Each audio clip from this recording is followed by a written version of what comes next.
வணக்கம் நண்பர்களே. டுடே விவசாயி சேனல். இது என்ன பார்க்குறீங்களா? இன்றைக்கி நம்ம தோட்டத்தில் கோவக்காய் அறுவடை பண்ண வீடியோ தாங்க இது. இப்போ தான் காலையில் ஒரு 10-11 மணி ஆகுது.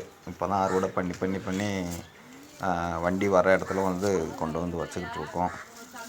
கோவக்காய்க்கும் வெயிலுக்கும் ஒரு நல்ல ஒரு பொருத்தம் இருக்குங்க. காரணம் என்னென்னா, இந்த வெயில் எவ்வளோ தூரம் இருக்குதோ அந்தளவுக்கு இந்த கோவக்காயோட ஈல்டு நல்லா சூப்பராக இருக்கும். இப்போ நம்ம நார்மலாக மழை காலத்துலேயும் இந்த பனி காலத்துலேயும் ஒரு 5 மூடை எடுக்கிறோம்னா, இதே இது பார்த்திங்கன்னா இந்த வெயில் காலத்தில் ஈல்டு பாதிக்கு பாதியை விட அதிகமாக இருக்கும். அதாவது 5 மூடை எடுத்த இடத்துல 12 மூடை 13 மூடை வரைக்கும் நம்ம தாராளமாக எடுக்கலாம். அந்தளவுக்கு கோவக்காய்க்கு வெயில் ரொம்ப ஒரு முக்கியம். ஆனால் என்ன ஒன்றுனா, இந்த மாதிரி எல்லா விவசாயிகளும் வெயில் காலத்தில் அதிகமான மூடைகள் எடுக்கிறப்போ பார்த்திங்கன்னா கொஞ்சம் மார்க்கெட் கொஞ்சம் டல்லாக தான் இருக்கும்.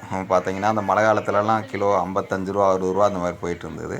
இப்போ அந்த ரேட் இல்லை, சரிங்களா? அதனால் இந்த மலேசியன் வகை கோவக்காய் பிராண்டு நம்மக்கிட்ட அவைலபிளாக இருக்குது. தேவைப்படுறவங்க விவசாய தேவைக்கு வீட்டு தோட்ட தேவைக்கு